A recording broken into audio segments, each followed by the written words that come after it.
Mbaniriza abalungi abali ku Bukedde TV ne programu yammwe emikolo n'embaga buli Saturday ne Sunday essaawa zibeera 12 zennyini nange omuweereza wammwe Josephine Namakula omwana ow'olugave abasinga gomanyi nga Koma Ozi mbeera ntuuse okubatuusaako programu y'emikolo n'embaga olunaku lwa Saturday era nga mukwano omukolo gwe tukuleetedde gwa weekend yonna tugenda kukikuba Saturday ne Sunday eno ekitundu kyaffe ekisoose olunaku olwaleero nkuleetedde omukyala the brand beauty omulungi Omumbejja Kate wamu n'omwami we Kazibwe Alex omwami omugagga mu Kyotera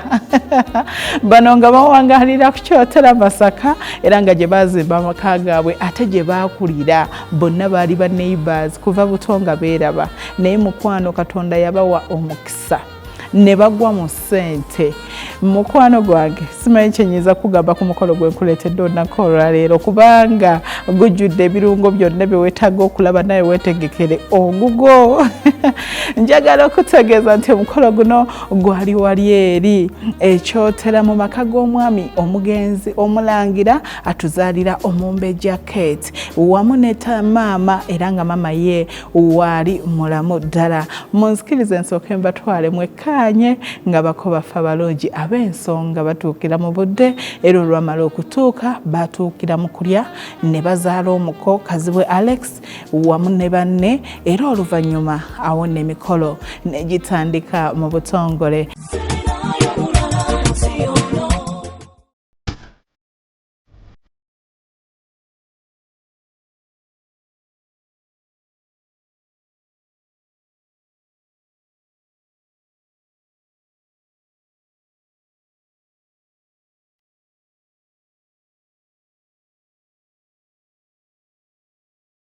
Yes, ari ku Bukedde TV omwami Alex Kazibwe ne mukyala wa Omumbejja Kate omukolo gwali Masaka Kyotera mu maka g'omwami omulangira Magembe era nga mukwano ensonga eno gye bagigumiza gwali ku kyalo Kiweewa kya Konda era ng'omukolo gwali gw'amaanyi ddala bagutegeka bulungi nnyo.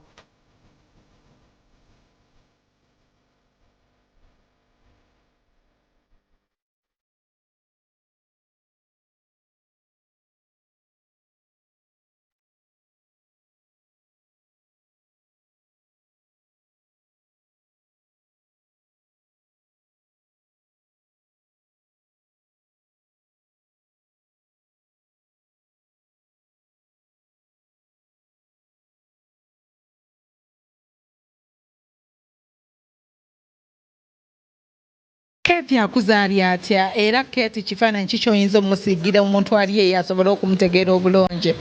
Kwegamba Kate oyo omwana wange oyo okuva mu buto bwe nange nakulanga mwesiimisa nnyo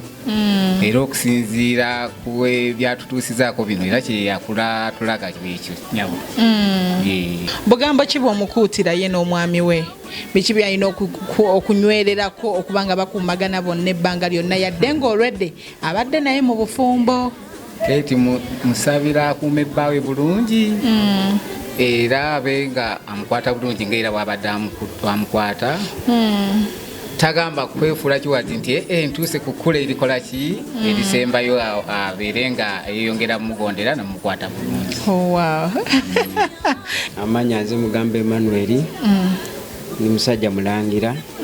abaana baffe wano tusaba babeerere nga bwe badde babeera Mukama Katonda nga yemubeezi waabwe. Amiina. Wati omulungi alina ofuna ebifaananyi mu Diko shoot eyali Diko anyumye ennyo omugole yali mu papo ne Sova ate ababooza bali mugomezeza papo nga nabo banyumidde ddala bambi yasanyuka yafuna ennyimba ezimuli ku mutima kossa n'ababooza okumuwa vibe nga waalindirira omwami Alex Kazibwe bibyo birabe naawo binyumirwe.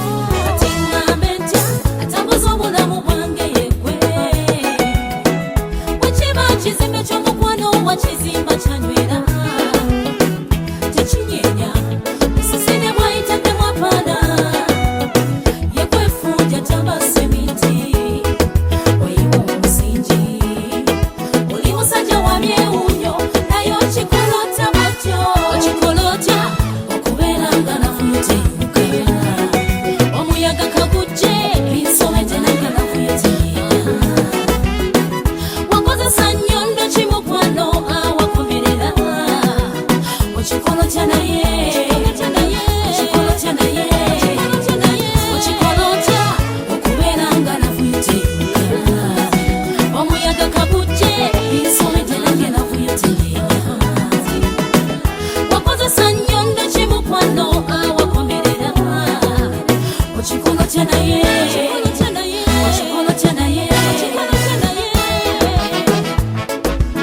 Mami owulira otya? Mpulira essanyu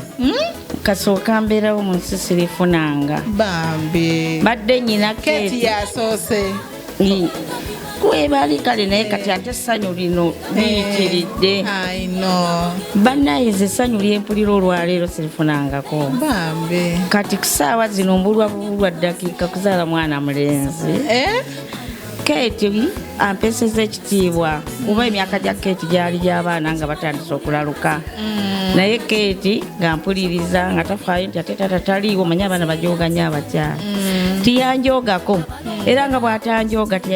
tajoogangako bbaawe kuba kati emyaka 18 nga bali bonna. Mami owa kalowoozo ki eri abazadde abali eyo abagamba nti nze omwana wange wafuna omusajja njagala agenderewo bajje bamutwale mu bitiibwa naye gwe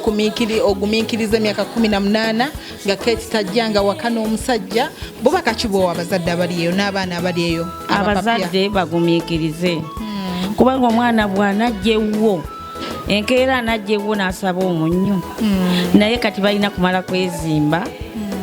ne balyoka balowooza ate n'omwana tobeeraawo tazze ekikulu nti bali bulungi ekinsanyusa nti buli omu ategeera munne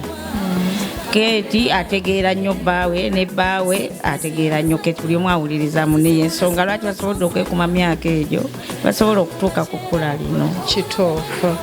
ate omwana omulenzi oyo agenda okuzaalibwa ku ssaawa zino wabula oyo sirina nekyemwogerera kati naye namugatta ku paati y'abaana bange muwendo gw'emmina ate nayongerako oyo nebaza omwami bamuyita Ntambazi Gideoni ne mwannyinaze bamuyita Beeka n'abantu bonna abakoze omulimu ogwo Wini ne baana bange bonna n'abantu bonna abanjagadde ne bajja ku mukolo guno. Batimbisa mega tent eyali ejjudde abantu abangi ennyo era nga bridal area y'omugole waffe omukyala tebagijjuza nnyo bimuli ate nga nnungi nnyo. Bakozesa white and black color bateekako ebimuli ebyali mu cream, pink ne white. Emabega waliyo screen ennene era ng'omugole yakoleramu akakodiyo ke tugenda okulaba mu maaso awo. Truss oba giyite ceiling eno yo nga yali mu black cloth ne white cloth bateekamu small crystals ne bubble balloons ezaali mu kala ya white. Bakozesa ne silver chandeliers ezaalabisa obulungi ennyo truss nevaayo bulungi. Mu truss wakati waliyo screen ng'eno tetera kuteekwayo nnyo era ng'agitaddeyo omanya bumanya nti mukwano abatimbi aba yabasasudde akasente akawerako ddala. W'otunuulira ddeko omukyala ono okuviira ddala ku bridal area yali agenda okutuula ebintu biri simple but class ate nga birungi. Obutebe bwabako bwe baali bagenda okutuulako bwali mu chrome chairs type eyo eyali mu kala ya silver and black. Ku table kwaliko stand flowers eyaliko ebimuli eby'enjawulo mu colors ez'enjawulo ate era ne bagattako light candles ezanyumisa ennyo ku top nga nazo nnungi ddala.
Senga Keti omuwa bubakati Keti mufumbi oluvannyuma lw'okufumba emyaka 18 ayongeremu ki oluvannyuma lw'okuba nti omwami azze ewaka kikyateekemu kirungo ki mu bufumbo agenderawo tajjaawo kituufu okutya Katonda okuwulira omusajja we empisa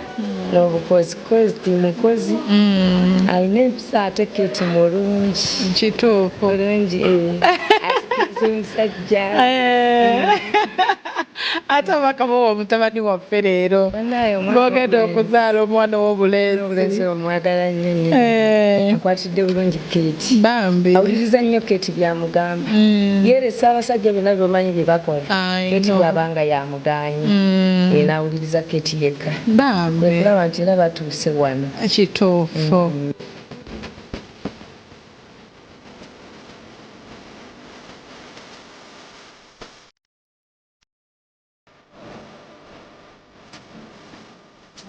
Alex tanzo okulaba mwebale kukkiriza kujja mu bakadde mwebale kunsiima kunsanyukira kunyaniriza bulungi mu myaka 2 biki byolaba ebyenjawulo Keti byakongeddeko amagezi ge ganjawulo nnyo ate buli muntu alengerera ewala mukazi mugezi nnyo wanjawulo mu bakazi bonna mubempulira kuba sina bye nalinda bye nnyo kuba yegwe nalinda bye okitegedde ate yasooka yasembayo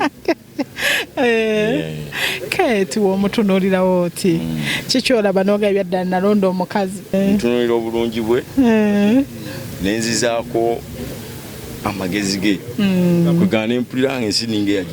wagimalayo nga ninga yatuuka ensi gyekoma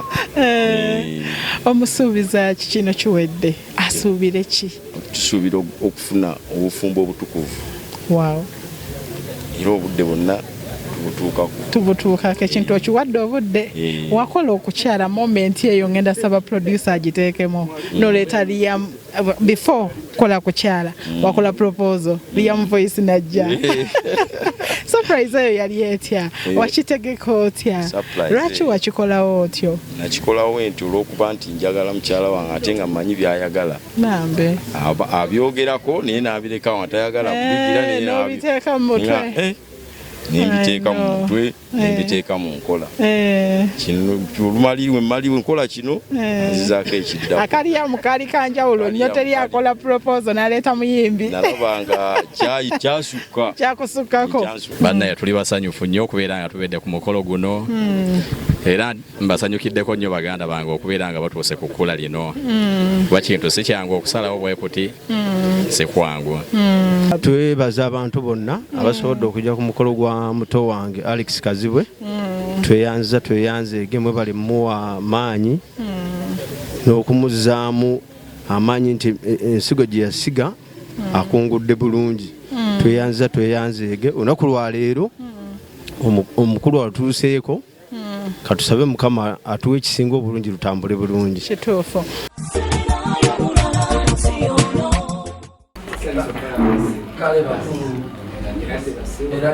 omwami Alex Kazibwe ne banne abako abamuwerekera abaali abangi ennyo era nga bakitiibwa ddala batuukira mu budde oluvannyuma lw'okutuuka we batyo bayingizibwa mu nnyumba okubanga emikolo egy'okuzaalibwa mu maka gye bamuzaalira omulungi omumbejja Keti gitandika mu butongole kankutwale wekkanye biki ebyaliyo nawo binyumirwe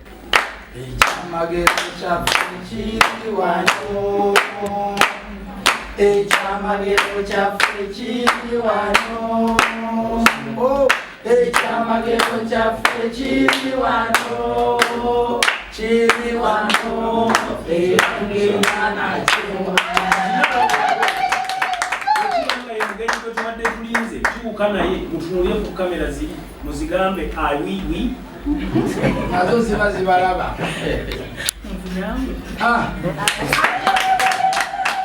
najja mu maaso ga taata ayogere ye kenyini n'akamwake kubanga okuzaalibwa kulinga kulokoka bw'oyatula n'owo ti ndokose genda olokokere mu maaso ga taata tuba tukimyemu nnyo bw'osaba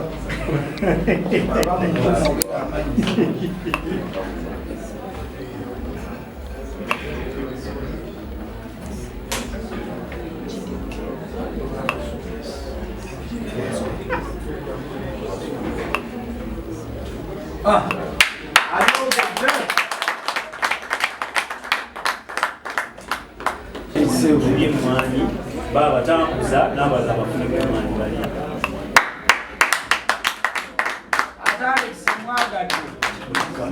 emwanyi yabona tagijjako nakakuta akaliriddeko olaba kajimisa bitooke naye omubiri kumbi alina okugimuka sebe ekikuwano wootudde omugagga wabeera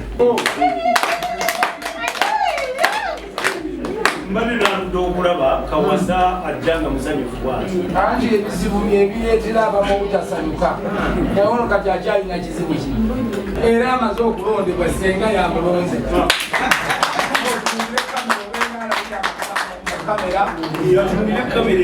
kulembeza omulonde obanga alayira omulaba amulonza akkiriza owulira engalo ziweddeyo Alex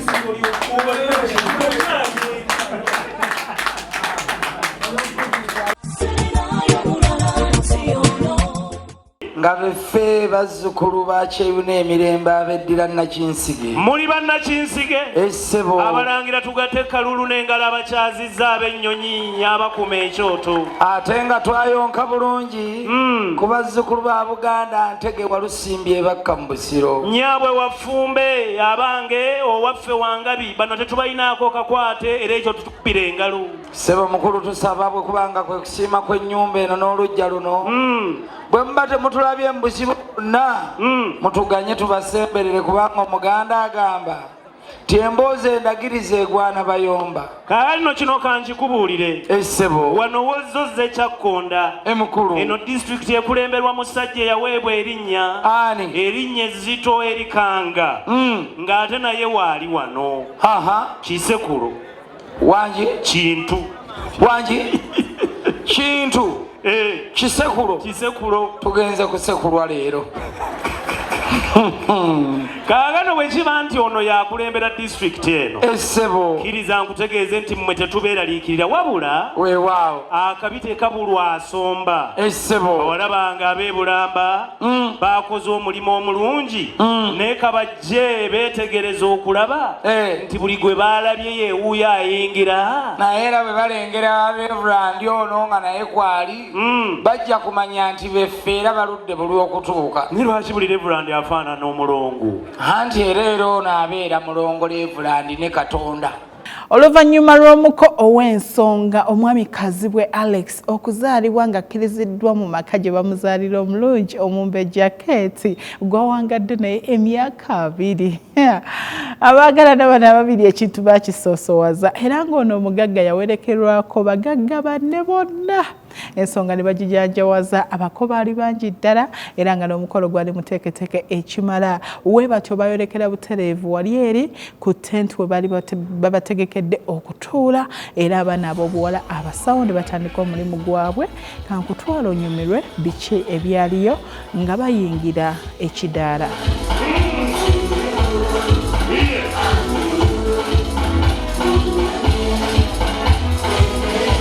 Abasawo nga bano baali mu bitengi ebyali mu kala ya blue era nga kwaliko omusawo w'ensonga eyali mu ttawo lya white bambi banyuma era bakola ekintu kyabwe nga kiri unique baweebwa akakisa ne bajja ne balamusa kubako ab'ensonga.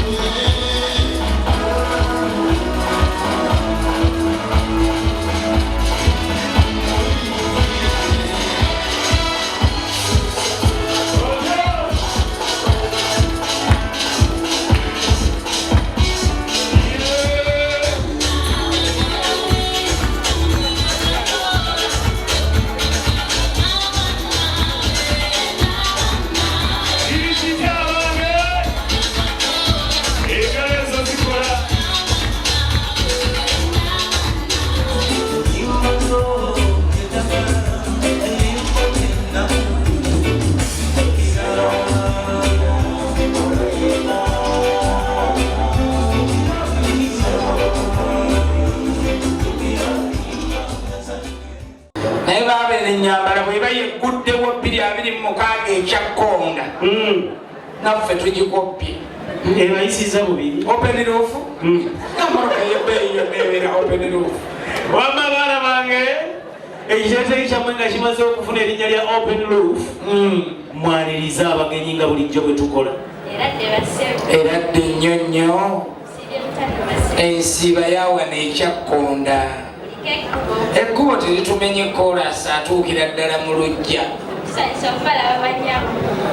kale bannyabo eddoboozi eryo likola eradde bannyabo bulungi bannyabo Rose kutambudde kutya? Taata tebitambudde bubi. Abagenyi baffe tubeekennenyeza bulungi ne tubapima blood pressure ne tubapima pulse ne tubeekebejja buli wamu naye ne twesanganga tusanzeemuko abalwadde nga basatu. Asoose abadde tokative nnyo bulwadde obupya bw'ekyakkonda okubiri ng'alimu malaria gwe bayita omusujja, owokusatu ng'alimu ketiosis. tukube engalo ez'amaanyi bw'abanga ketiosis naye ali wano mu bulwadde bwawano ffenna bujja tuluma hati bwe bututuuzizza wano okulinda omusawo. Mukoze mutya wamma? Kati taata nkoze kyensobola nempako abagenyi bafa first aid ne babeera beta naye musigaddemu omulwadde omu aliwo yenna ono gofundikidde naye nedda taata ali omulwadde ali siriasi nno nga mulwadde nnyo kommwe koffe tumweko first aid naye bwe tupimye blood pressure ng'eri very high netukola kyetusobola netumuwayo first aid then netugamba katumufalinge ewa dokita akola ki atusingako era kyetukoze era twagala tumulifalinge ewa dokita specialist naye nga wakuno ali wala wakuno dokita Kalema waali netumulifalinga eyo amutuweera eddagala erisinga okuwonyeza ddala ne bayita Kate Queen. tukube engalo ez'amaanyi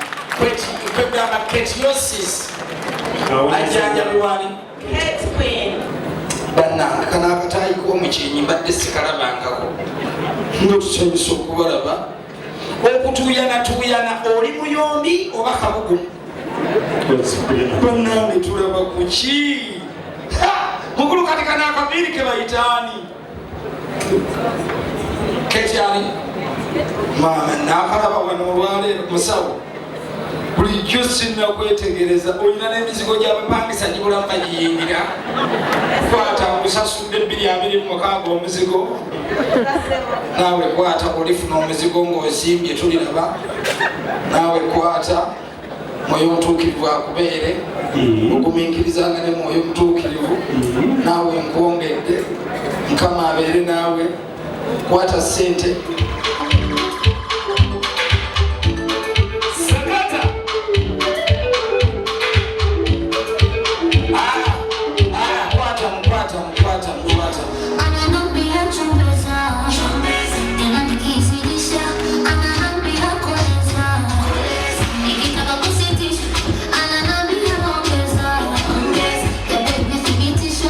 Ila itampoteza ikipanda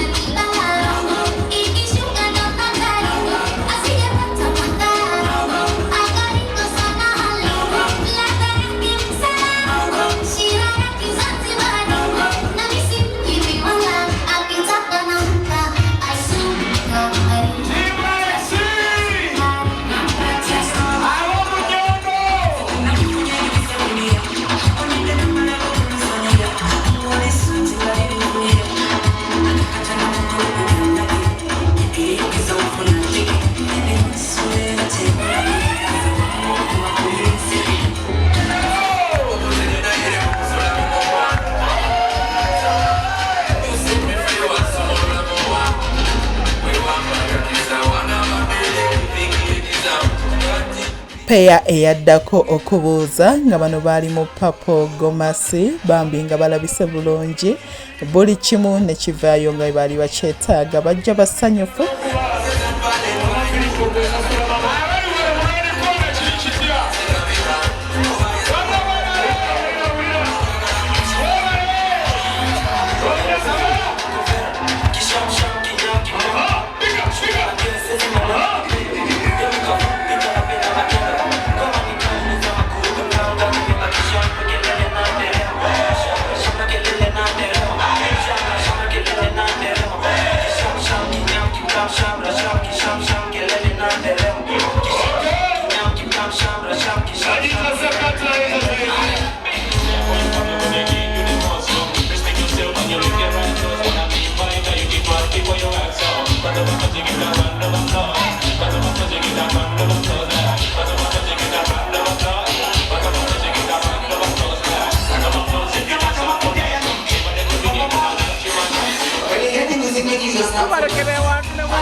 Kale bannaffe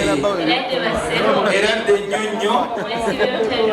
ensibo egenda kuba nnungi ekkubo twaliyiseemu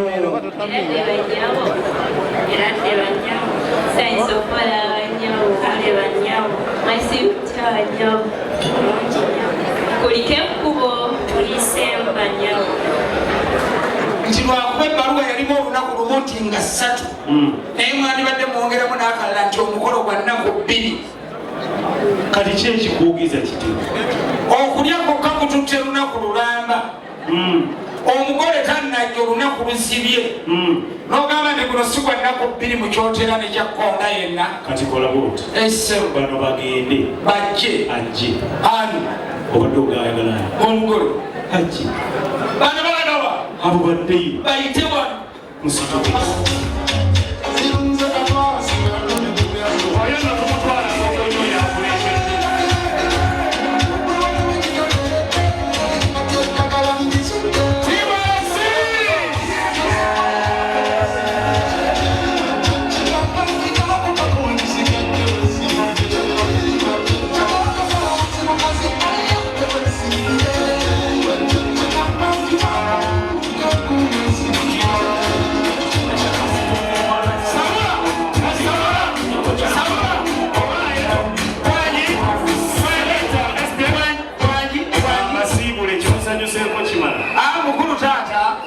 twagala kwebaza ne bwolaba bano batandise okubugumirira nga paasi essanyu lyaffe lisooka kwekweka munda ng'ambiri za byennyanja livuddeyo era ligenda kweyongera okuvaayo ng'omwana omulenzi gwe mwazadde dda mu nju yammwe muto wange Alex Kazibwe ng'atuuka wano.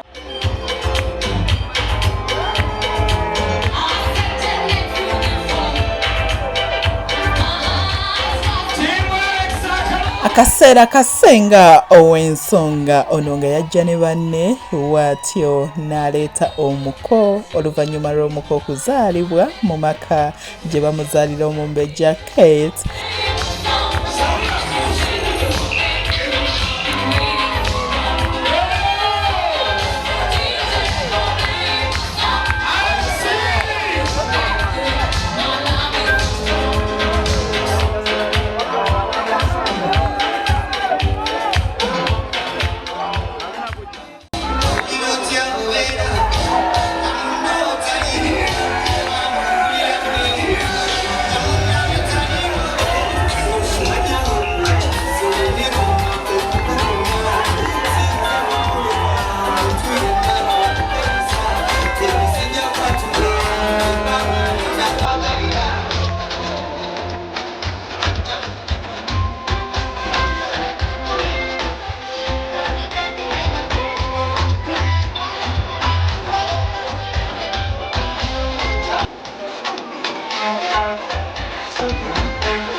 Oluvannyuma lw'abaana ab'obuwala okubuuza, awo nno mukwano omuyimbi Alda Mubiru ye yayingiza Ssenga ow'ensonga. Ssenga yajjanga musanyufu ne banne era n'asabibwa ajjeyo omwamikazi we Alex amulage mu lujjudde, ate era oluvannyuma asobole okuddayo akomewo ng'ajjudde anone omukyala omumbejja Kate ekimyula kya Alex. Okitegedde?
Bakojja, basse, bajjajja, abako n'ab'emikwano, ono ye mwami wa Lambejja Kate.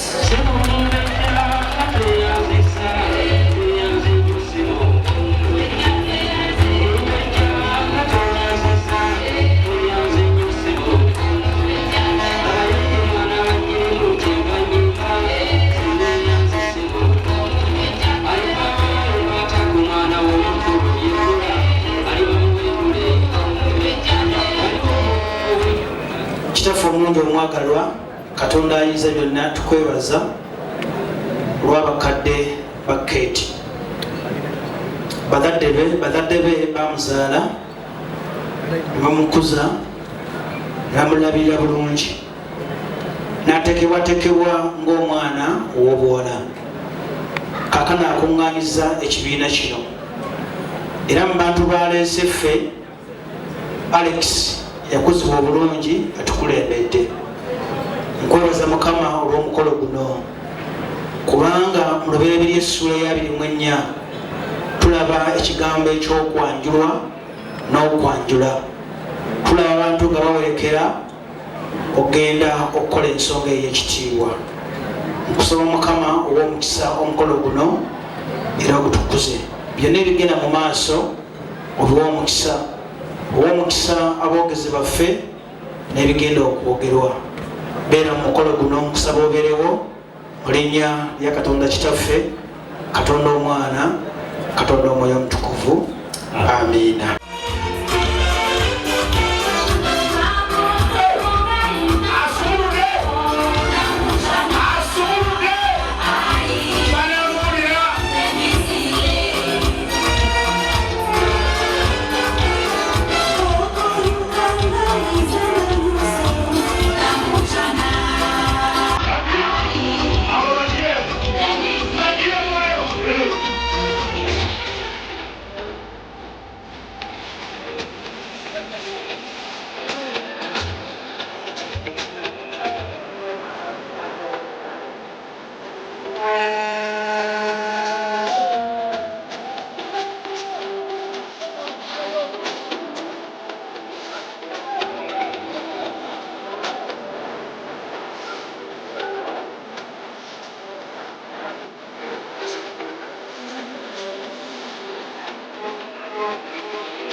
Owebiti ebinyuma bigo byokyanga wina bagambye nga ntandika nti omukolo guno tugenda gulaga part A ne part B. Kyekitundu ekibadde kisoose negataako olunaku olw'enkya nga nkutuusaako ebyokya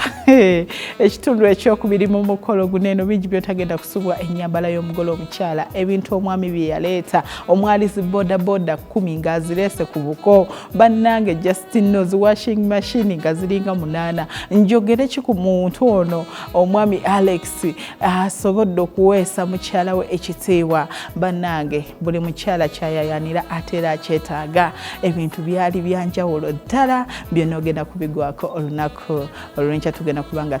tubikutuusaako. Njagala okubategeeza nti gwe wenna ali ku Bukedde TV nga wandiyagadde omukolo gwo guteeka ku TV yaffe ey'emikolo n'embaga. Mukwano olinda ki? Jangu waneno mu industrial area ku kitebe kyaffe kya New Vision oba tukubire ku 0708 32 18 78. Ate nga nkutegeeza nti nyambazidwa Style Nation Bread Boutique bano bwe balina Gomez eza buli kika eziri ku mutindo banoonyeeko ku mitimbagano gyabwe oba genda wali mu town osobola okufuna olugoye olw'ekirooto kyo. Tuddemu olunaku olw'enkya. Josephine Namakula gemanya omwana ow'olugave